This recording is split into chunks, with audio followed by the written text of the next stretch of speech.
The Let Me Be Frank podcast is proudly sponsored by Glenwood. Glenwood are the UK's leading construction industry debt recovery agency.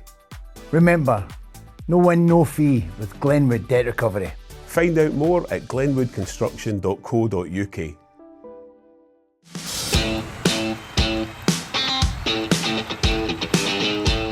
And we are back with another episode of the Let Me Be Frank podcast with myself, Simon Houston, and my co-pilot here, because we are looking like we're, flying a Boeing 747. Frank McAvennie. How are you guys? How we doing?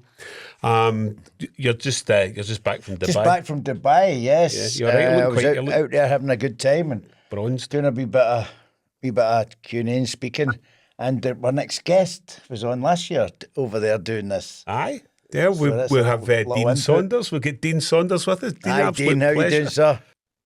Yeah, good. Thanks, lads. Yeah, very good. So you were in Dubai doing the same thing last year that Frank was doing this year? Is that it's the strangest ever, because you know them sheikhs with they got the old white outfits on and all that. they were all in the room listening to me talking about Brian Clough, and I knew, and they've never heard of him. So it was like when you stand up in front of all them people. I don't know how you got on, Frank, but when you stand up, it was quite surreal. It's a bit strange, but I keep my eyes shut and just talk crap. Could they not follow you? No. That you know how our viewers feel. It was actually quite good. Big Sam, I was all right because Sam was over there and Roy, and they done a Q&A, and it was a bit boring, to be honest with you. It was fucking dreadful. So that was my input when I started. So, anything I done was making them laugh. So that was good. They were too serious talking about football, and the boys over there, they were all absolutely smashed. Scottish and English boys, they were smashed, weren't they? They want to laugh, don't they? So when they were talking, it was pretty surreal. The boys falling asleep at the table and all that. It was good. So before we go on to talk to Dean, did you get a game of golf played? I got a game of golf at the Emirates. Played the Emirates Nick Faldo course. Don't know if you played that, Dean. Wonderful course. What a lot of water. My God. A lot of water. Well, on the subject of golf, yes, we're going to talk about our fantastic giveaway. This week we're giving you the opportunity to play a game of golf over the fantastic Gleneagles Queen's course, and you can play against Frank and myself.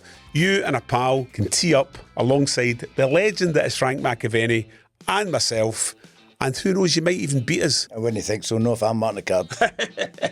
But it's an absolutely fantastic opportunity, and it's a free game of golf over one of Scotland's best courses. And the details, how to enter, just jump on the Let Me Be Frank socials and we'll explain it all to you. And the closing date is April the 17th, so you get plenty of time. So jump on the socials and Glenwood Debt Recovery's LinkedIn and follow them. It's explained there as well.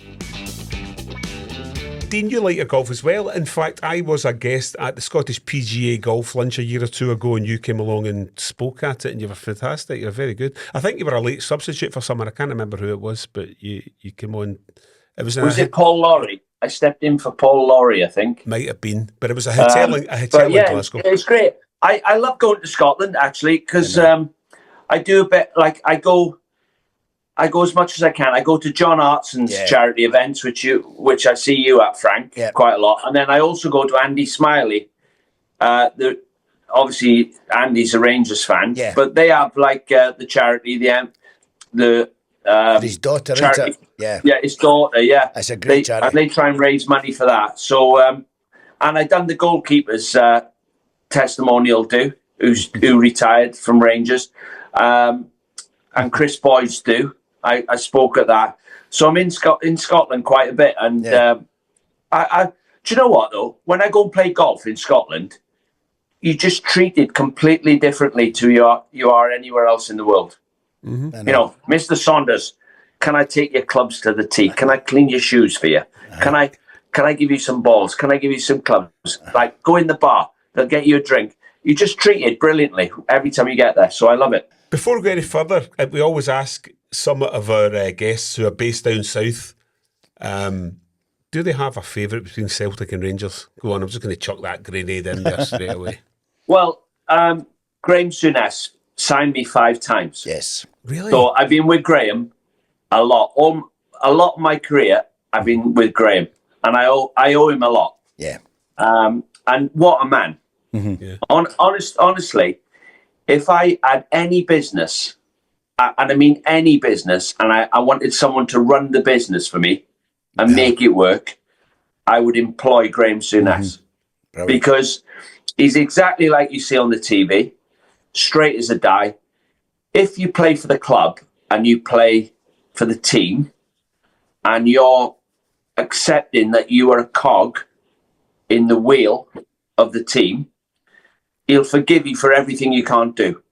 But if you start playing like you want to do your own thing, like, for example, Paul Pogba at Man United would drive him up the wall. Yeah. So I actually watched the TV and I know what he's going to say before he says it. I've been with him that long. So Graeme's like Rangers, isn't he? Yeah. Out and out Rangers. David Murray was the chairman of Rangers when he was there, his great friend.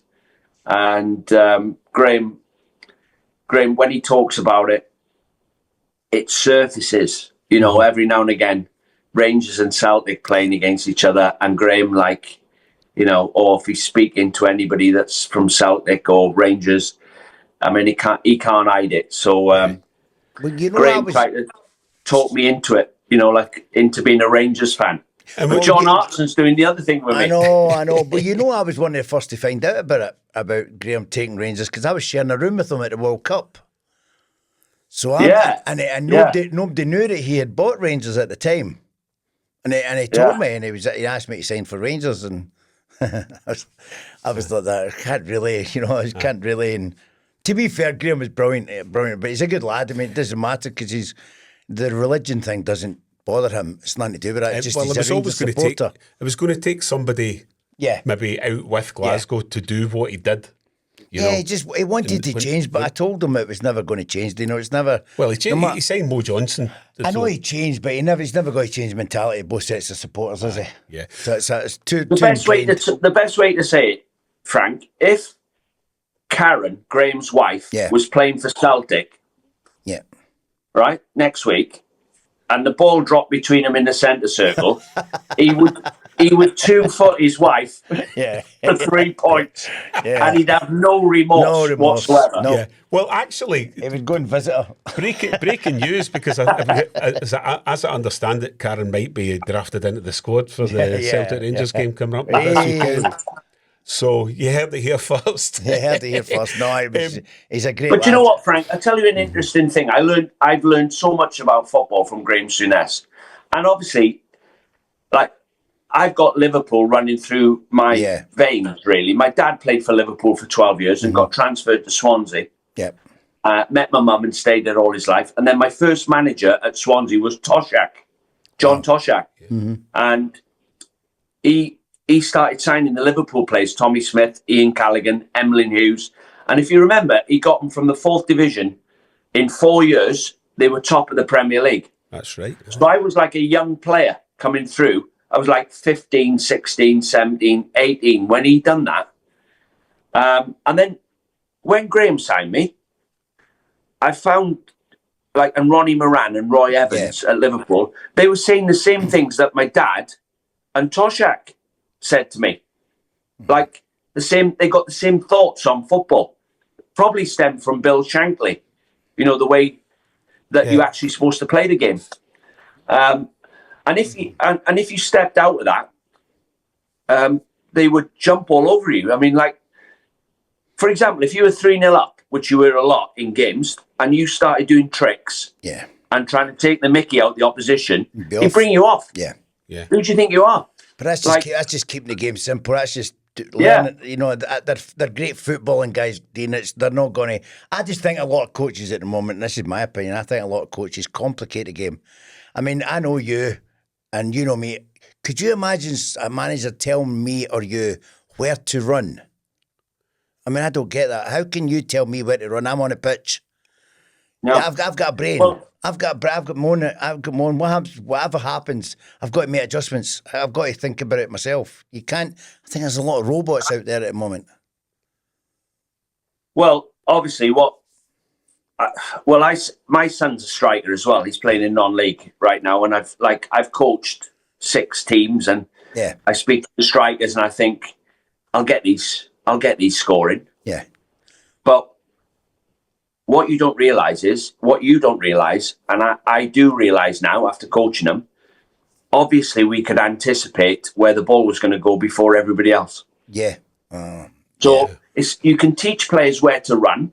You can teach them to go near and then pull to the far, or go to the far and then pull to the near.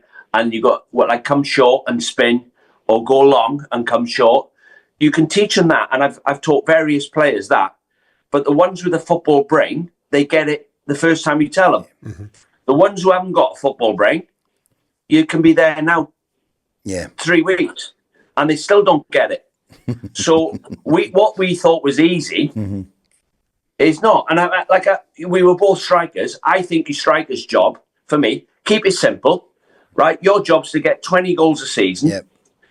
When we're in our own half and we need you to get hold of the ball for us so we can get in their half, try and get hold of the ball, whether it's through a flick take a foul, or get your body in, take a foul, but you have a scrap to make sure that ball sticks at your feet. And then when we haven't got the ball, just work your socks off, work your nuts off to get the ball back for us. Yeah. That's it. Game's simple. That's what it says. Now, I tell you what I'd like to talk about, actually. So obviously you've played for Galatasaray, but you've been following the whole Mourinho situation, Galatasaray, Fenerbahce, and all the politics surrounding it. What's your take on that? And Jose being Jose? Well, I mean, they're very proud people in Turkey, and Galatasaray and Fenerbahce, it's just the bridge. You go over the bridge, you're in Asia.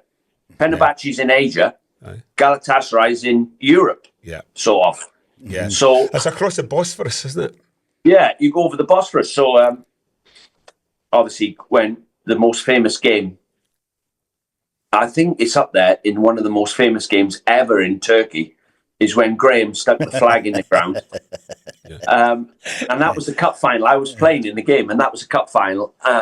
So Graeme stuck the flag in the ground because when he got the job at Galatasaray, one of the directors of Fenerbahce said, "Why are you employing a manager who's a cripple?" Because Graeme had a heart bypass operation. Yeah. So he remembered that. And then we beat them in the second leg of the cup final at their stadium, 60-odd thousand there. And I scored in the 118th minute or something like that. We won the first game 1-0 at Ali Sami Yen, our stadium. Then we went to Fenerbahce, lost 1-0, extra time. I scored in the last minute extra time. So we beat them in their stadium. Wow. So they're obviously gutted. The stadium's gutted. But just to add a bit of spice to it, Graham's then run into the centre circle with the biggest flag you've ever seen, and he stuck the flag. It's like Rangers Celtic. Yeah. Imagine doing that, sticking the flag in the ground on the way off. Wow. And he run off. And he run past me on the way off. And as he run past me, I went, "All the best." He did. And then he run in the dressing room. As he was going in the dressing room, this fan jumped over the fence. Oh. Graeme chinned him. Bang, knocked him out. He was unconscious before he hit the floor. And all, the riot police with the shields. Yeah. They were all booting him on the floor. They were Galatasaray fans. The police that were there. Oh, fantastic. And then, when you go in, you've won the cup final, Frank, and you've won a final, and you go in afterwards, and everybody's opening bottles of champagne. Of course. And everyone's jumping and singing. Yeah. And I remember Adnan Polat, the chairman. He was like Imran Khan, the cricketer. Remember him? All right, yes. Imran Khan. He looked like him. Uh-huh. He's got a Hugo Boss cashmere cream coat on with just over his shoulders. He hadn't put his arms through it. And all the lads were opening bottles of champagne on his coat, trying to ruin his coat. Oh, brilliant. And then I look to my left. Graeme Souness has got his hand in an ice bucket. He's broke his hand on the bloke's jaw. Oh, brilliant! So he's sitting there with his hand in the ice bucket. He knows he's broke his hand. And I looked, the strangest thing I've ever in my life, I looked to the right, my mum and dad were sat in the dressing room. I've gone like, I know my dad can get in anywhere, but this is another level. I'm thinking, how have you got in here? He sat in the dressing room, my mum and dad. Brilliant. I've gone like, you know, when you go like, I went over to them and give them a hug and all that, and they were delighted. And I thought, how have you got in here? They went, oh, what happened outside? Because all the stadium turned on us in the director's box. They seen Galatasaray people sat in the director's box, and the only safe place in the stadium was our dressing room. So they brought a few people, some of the parents, into the dressing room, to keep them safe. But at least my mum and dad got to see it all. Brilliant. And Graeme now, well, we were supposed to go back. I think it's this month sometime, because it's the centenary of the game. Oh, right, okay. But I can't go, but Graeme's going. But honestly, Graeme Souness. Graeme's going. whether you're a Celtic fan or a Rangers fan, Graeme Souness, if you'd have played for either team, you were he's like an out-and-out winner. Yeah. That's the best way to describe it. Nothing matters apart from 3 points. And I've been with him a long time. Yeah. And that's all he cares about, winning games. Even in training. Well, I don't know if you shared the room, but I shared the room at the World Cup, and I've never made tea so much in all my life. I just kept making them. I was shitting myself. just looking at me. He's quite intimidating, but we became friends. He's a great lad. Well, on the subject of Turkish football, the second leg coming up, Rangers Fenerbahce. So big surprise. Rangers got over there and winning 3-1 last week. So the second leg coming up, that'll be tonight, because this is Thursday, obviously, isn't it? So that's going to be. We'll see just how much of a cup specialist Mourinho still is if he can turn that one round. Well, the tie should. I mean, you agree with me here? You know, the tie should be finished with the boy Dessers. I mean, listen, he gets a lot of stick, but he done brilliant in the first leg. He's got on the end of two, but as a striker, see if you're quicker than the defender, you've got to give yourself a foot so that you're not offside. There was 2 goals that he scored, and I'm thinking, you didn't have to go so soon. You know, you could have just gave yourself that half a yard, and you would have been, the game would have been finished, the tie would have been over. But fair play to the guy, he's took a lot of stick up there, the boy Dessers, and he's came back, he just keeps scoring goals. You know, so I think they've got a chance, but it's not over like yet. An unbelievable result, Frank. Yeah, I know, but it's unbelievable. Yeah, I don't know if you've been how they got that result. The way they've been playing. That's what I'm saying. It could have been 5. They're getting beat by teams that should be beaten. Yeah, and they go to Fenerbahce with probably, I mean, without being hypercritical, have they got a player that would get in Fenerbahce's team? No, probably not. And they beat them. That's what I'm saying. That's what I'm saying. It's not over yet, because if Fenerbahce score, then the home crowd, because they've not won in the last 3 home games. Well, so Rangers lost. You'll probably know, Dean. They lost to Queen's Park in the Scottish Cup. Then they lost back-to-back consecutively, St Mirren and Motherwell, all at Ibrox. So there seems to be an issue playing at home, but when they go away from home in Europe, they're a completely different team. So there's various theories as to why that could be. But if Fenerbahce got an early goal, it could be a tricky one. But yeah, it could be, because the home crowd is. What Rangers probably should do is try to sit in and treat it like a kind of counter-attacking game, like they're playing away from home. But the crowd won't allow them to do that. I don't think so. Yeah, I think. But listen, Mourinho's very clever. If Rangers score first, it's over. I think. You know, it's stating the obvious, I think, but it's, you know, I just think, but I think the tie could have been over there, because I've never seen Fenerbahce play so bad. But whether that's down to Rangers or not, but you've got to give them credit for it, and fair play to them. Yeah. And you know, they haven't lost their 18 games, have they? No. But Frank, you'll understand this. You've got to have a special character to play for Celtic and Rangers. You can't just turn up for Rangers and Celtic and think, if you've got a weak mentality, everybody wants to play for Rangers or Celtic when you're 3-0 up. Yeah. Try playing for them when you're 3-0 down at home. Well, that's and you got 60,000 fans pointing a finger at you. It's the same as Liverpool, Man United. You've got to have a character that can actually still want the ball when the crowd are turning on the team. And some players go missing. Well, if you play, maybe that's the problem at Rangers. Well, how many times have we seen it with Celtic? But and Liverpool, to be fair, Liverpool, Man United as well, when good players go there and they can't handle the fact that they've got to win every game. And they can't handle the pressure. And it's when you walk in at Celtic Park or Ibrox, you walk in through the doors, it's a different breed for any other team in Scotland anyway. And you've got to have a big set of balls, basically. Well, another man who proved that he could handle the pressure of playing for Celtic was your old international teammate, John Hartson. So do you still speak to Big John much, Dean? Yeah. John, he is. John is absolutely hilarious. John, he doesn't even know it. I know. But I mean, I could stand up and do a speech for an hour on John Hartson stories. But the best, better than him. I'll tell you the best one ever. Oh yeah, I love a good story. Can you remember? Well, can you remember when he got banned because he kicked Al Berkovic in the face at West Ham? Yes. Yeah. So he got banned for 8 games, last 8 games of the season. So John, to get out of the public eye, he gets on a plane to Dublin and he goes to Dublin for 6 weeks.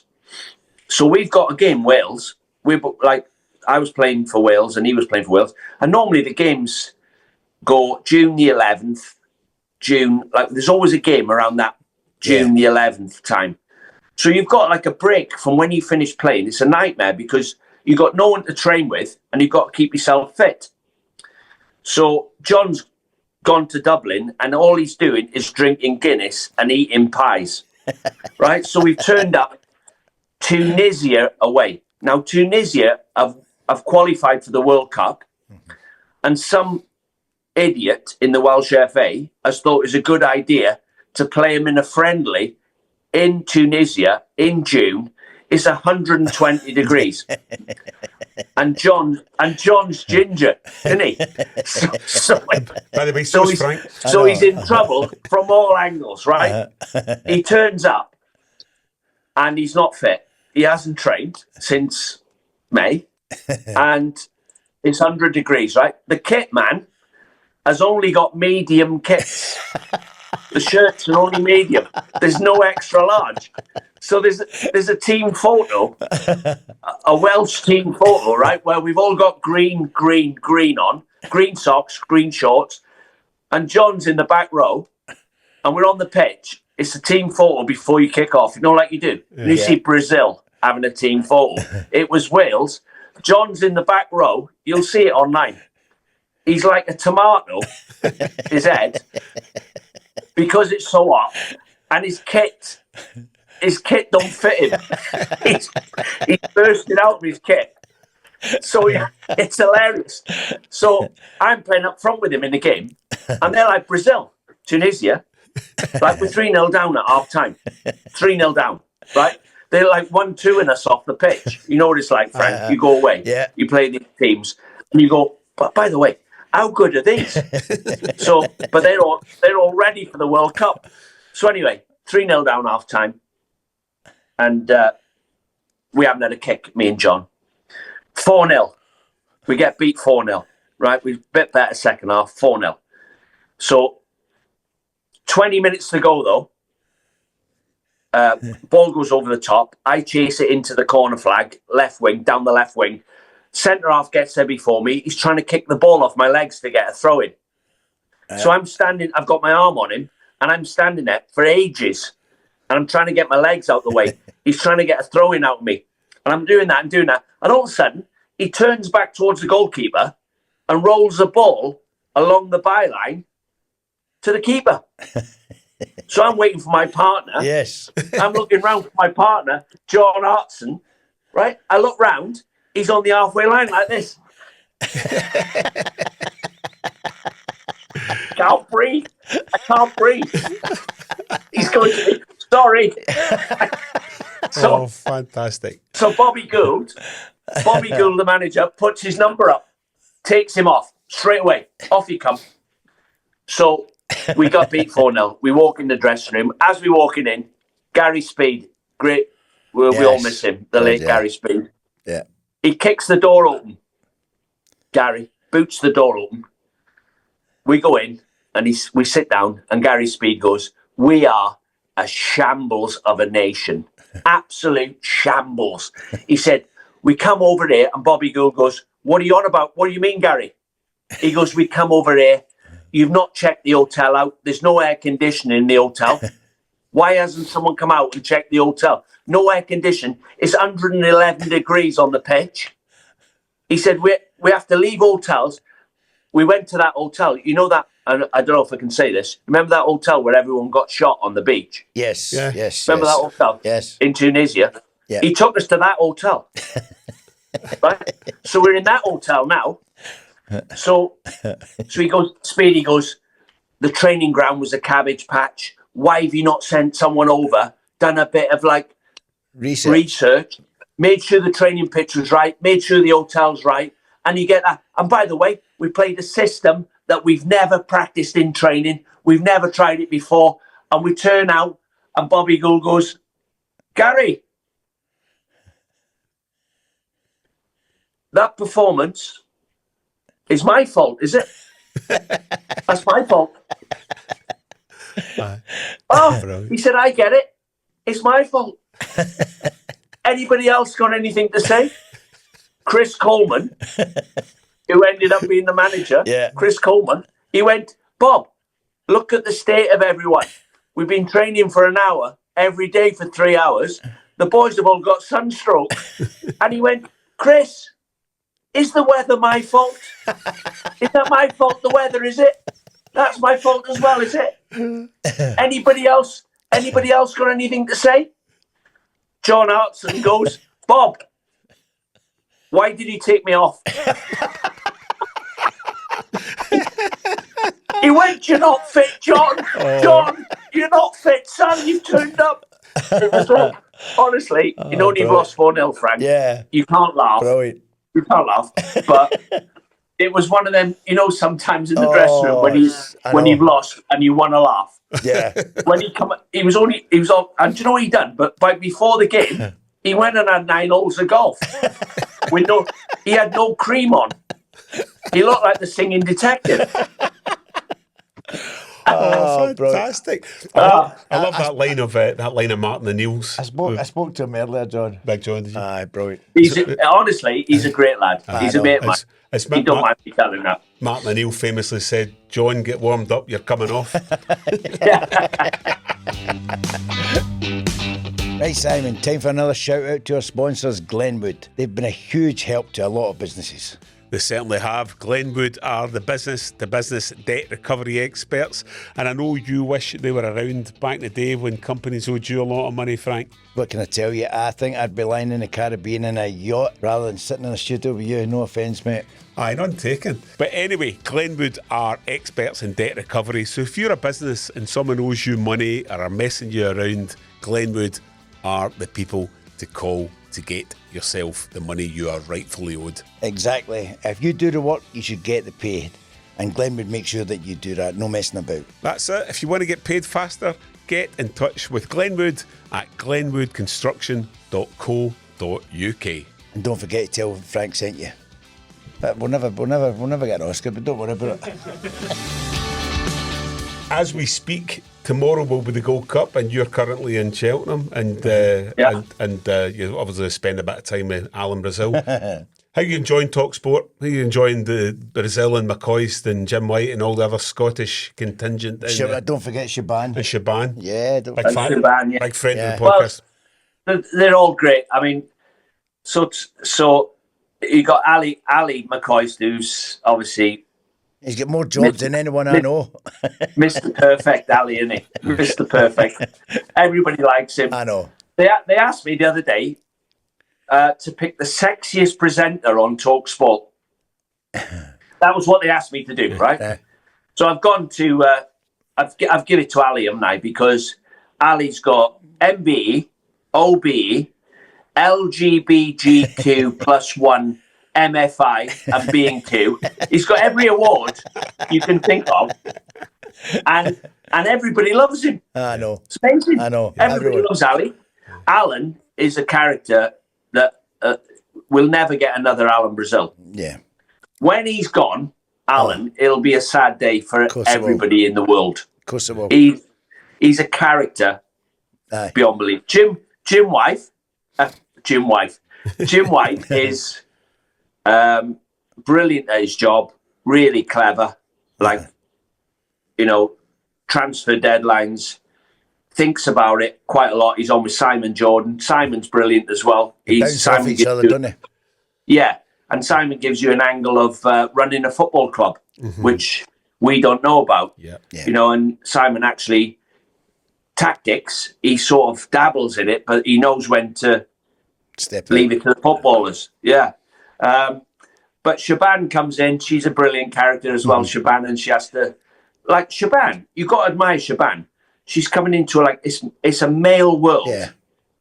We try and make it like you're in the pub and you're having a drink. Yeah. So we got Gabby, Jamie O'Hara, we take the mickey out of, and then Cundy, who's been here 20 years. Yeah. Alan, who's the wise old man character, and then you've got the opinionated ones, and it's like sitting in the pub. Yeah. Exactly. We try and give a bit of insight to people, and we try and have fun, and that's why I like doing it. Yeah. We have a laugh, and we try and something that you haven't spotted watching a game, Liverpool. I'll try and say something. Well, for example, the other day we were all talking about how bad Arsenal have been, and Arsenal have lost the league title. I went, by the way, Liverpool have only lost one game all season. I don't care if you had a striker, even if you'd have signed a striker, you still wouldn't have caught Liverpool. They've only lost one game all season. Yeah. So things like that, you have to give people a different view on it. But I think it's pretty good because they've got the new guys coming through as well, like Troy Deeney and all. They're very good. They're stepping in. It's all different sort of opinions, and I like it. It's really good. It's never off my car, so I enjoy listening to all you guys. You mean you're not listening to the Let Me Be Frank podcast in your car? I don't. I'm involved in that, so I don't. Yes. I was also going to ask you, because obviously Wrexham's very close to your heart, and former manager and so on. So that's such a big story for everybody around the world with the two Hollywood superstars. How do you see that panning out? I think I read an interview with you fairly recently saying that you think they might be in for the long haul because they've got a genuine affection. They've really fallen in love with the club. Is that how you still see it? Yeah, it's incredible. I think we all thought, that's a good one. Yeah, they've got two superstars like them to buy Wrexham and then stay here. They're going to get fed up quite quick, but they haven't. No. And the community, what they've done for the community as well, because I know about it, what they've actually done.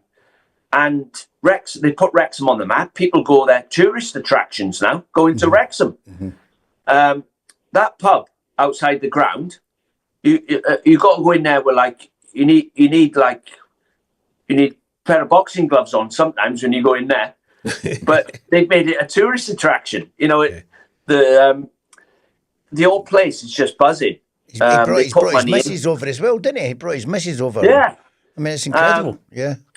And I always thought, Frank, when I was manager, I thought, if I can get these out the conference, if I can get this team out the conference, we can get into the championship. We can go bounce, because even in the conference, the team I had, I think we got 100 points or something. And the team I had, most of my players would get in every League Two team.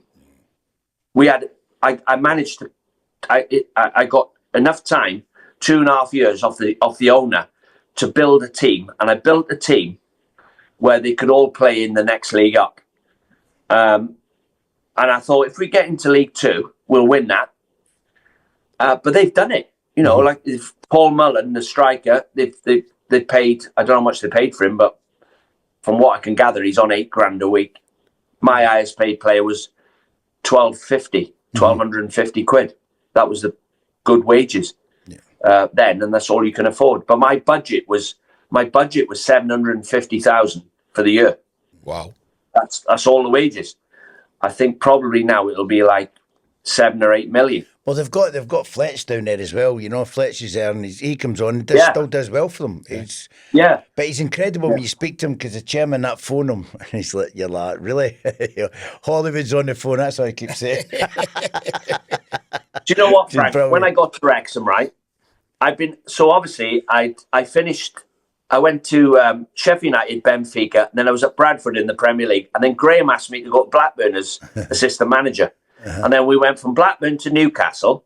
So at Newcastle, I mean, the squad we had at Newcastle, well, at Blackburn was good. We had Andy Cole and Dwight York up front. Mm-hmm. At Newcastle, we had Alan Shearer, Michael Owen, Craig Bellamy, Patrick Kluivert, Shola Amiobi, Michael Chopra, James Milner, Ambrose, Boyer, Jermaine Janus, Emery, Solano, Lauren Robert, Stephen Carr, Babiaro. So where were the goals going to come from? Well, we should have won more. It must have been me and Graham's fault. Couldn't keep them out. But my next job, and then I went to Wales. Before I went to Wrexham, I went to Wales as assistant manager with Toshak. So we got Bale, Ramsey, Joe Allen. And then my next job was at Wrexham in the conference. Wow. Right, so I went in thinking, I'll sort these out. Don't worry about that. we'll just football teams to death. Just play total football like the Premier League players are, and you get used to thinking that way. When you're a Premier League player, that's how you live. That's how you think about football, and that's how professional you are. So my first game, we played Stevenage. Something like that. I think that was my first. Yeah, it might have been we played Stevenage. Graham Wesley's the manager. They've got the biggest team in the world, right? The back four have scored 25 goals between them, and it's not even Christmas. So they don't play any football. They just chip it, launch it into the channels, wait for a foul, wait for a free kick, and then they get a free kick. Up they come, the Alamo. So I said to Brian Kerry, my assistant, he goes to me, what are we doing Saturday? I said, we need to practice set plays all week. He goes, when? I said, Monday to Friday, every day. He goes, you need to get your head on this job, Dean. It's not Newcastle, Michael Owen now. You tell this lot anything on Monday, they've fucking forgot by Tuesday. I went, what do you mean? He goes, that's why they're here. They can't retain information. I went, what? I said, so I can't do set plays today? He went, no. The best chance you got, tell them Friday afternoon, and you might have an outside chance they're going to remember it on Saturday. So I've gone. Anyway, all week we played five-a-side, right? All week. Get to Friday, got to do the set plays. In my head, all I'm thinking about is, if we don't do the set plays right, we're going to get beat. No matter how we play, if we can't defend corners and free kicks. So, went to go out on training. It's a hurricane in Wrexham. Brian says, do it on the DVD in your room. I went, I haven't got a DVD player. He said, I'll go over Asda and I'll buy one. They're only 35 quid. So Brian runs over Asda, gets a DVD player because we didn't have one. Brian Flynn's got a projector in the cupboard, the 1948. So I connected them up, and now we're going to do the corners, free kicks, in my office, which is tiny. So they're all coming in. I said, lads, bring a chair in out the canteen. Bring a chair in. Bring it in. We're training in 2 minutes. Bring it in. We're going to watch these, and then we're out Friday morning. So they're all sitting down. Move your chair over. Christian Smith walks in. 6'4", great left foot. Not the brightest. He wouldn't mind me saying. Unbelievable in the air. Right? He walks into the meeting. Imagine this, Frank. He's eating a fresh cream cake. And all the cake is round his nose and his mouth. And he's eating the cake. And he comes in, and I done a double take. I went, Christian, what are you eating there? He goes, what? I said, it's 29 minutes past 10. We're training in 2 minutes. We're playing top of the league tomorrow. Please tell me you're not eating a fresh cream cake. He went, what's wrong with that? I went, what's wrong with that? And I looked at Brian, my assistant. He's in the front row, Brian Carey. I went, Brian, he's eating a cream cake. He goes, Christian, get out the room. People like you ruin football clubs. Out the room. Get out the room. And by the way, you're not playing tomorrow. I went, hang on, Brian. He's the only one that can edit. So he's gone. I went, he's gone out the room, right? I've got, listen, forget the meeting. My head's gone already. First game. Get out. Get out the, no point in having the meeting without him. Let's go. Waste of time. So as he walks out, me and Brian are left in my office, and I went, Brian, I'm not having that. I'm not having that. He goes, Dean, you need to get your head around this job. It'll be someone else tomorrow. I went, what do you mean? He said, there's something wrong with all of them. That's why they're here.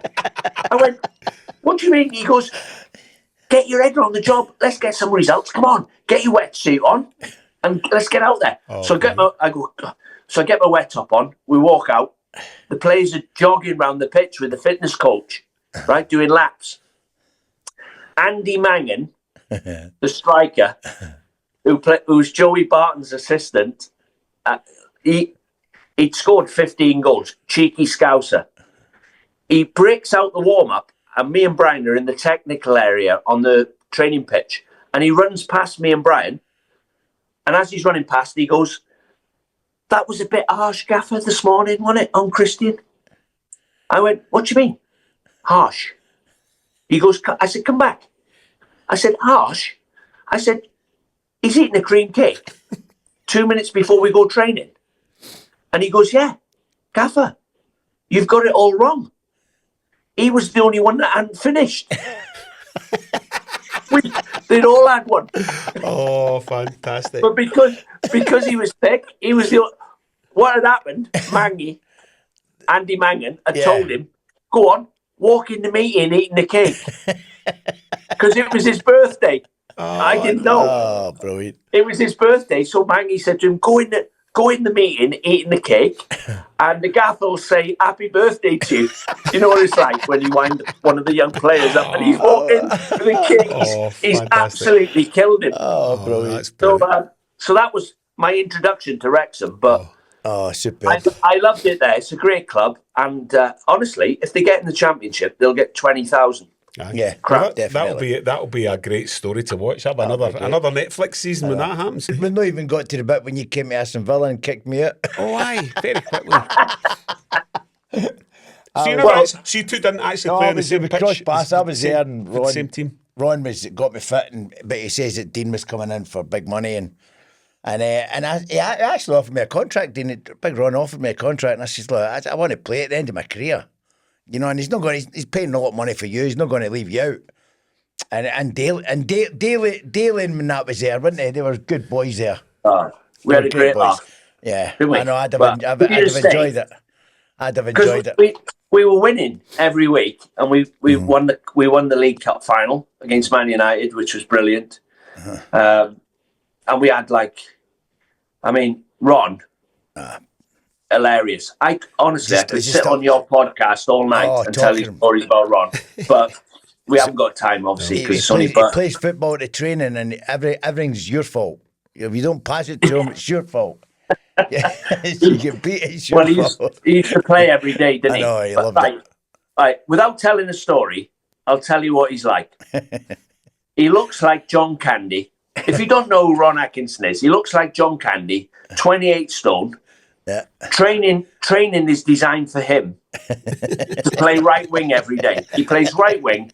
We have a 9v9, no Pep Guardiola tactics. He plays right wing, and he's got one trick, a step over that never works. Normally, whoever's team he's on loses. He has first pick. It's like Kes, the film Kes, isn't it? Kes, I was going to say that's ringing a bell. He has first pick. He uses his own ball.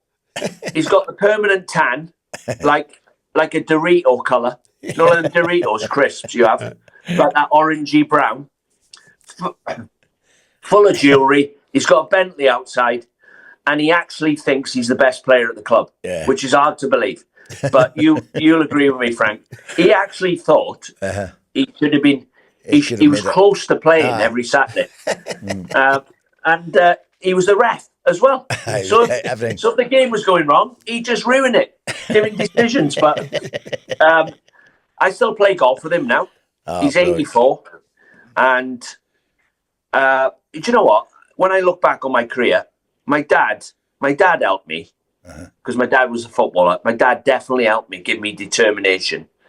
But Arthur Cox at Derby, Ron Atkinson at Aston Villa, Graeme Souness most of my career, and Terry Orth, my manager of Wales, I owe them an awful lot because they actually guided me down the right path. I could always run. I was quick and I could score, but they actually taught me how to be effective, and actually get goals and be hard to play against. You were hard to play against, Frank. Yeah, well, the thing is, it's hard. The easy thing is scoring goals. I think the hard is when you've not got the ball, you've got to learn how to play. You can't just stand about like a lot of players today. I think you've got to be effective when you've not got the ball.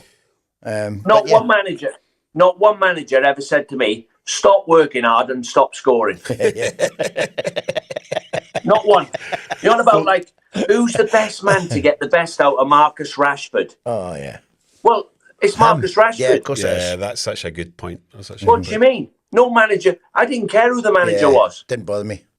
No, unless you haven't scored for 10 games, then you lean on the manager and he sort of guides you out of a bad patch. I just blamed him.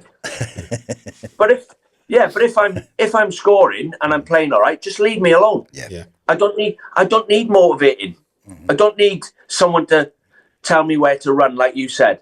Just leave me alone. I'll score. You've put the ball in the net. Well, listen, you've got to promise us, Dean, if next time you're up in Scotland, it would be brilliant to get you in the studio. I'm at Cheltenham and I'm losing money. Oh, yeah, I know. Well, have you got a tip for the Cheltenham Gold Cup then? Come on, for the listeners.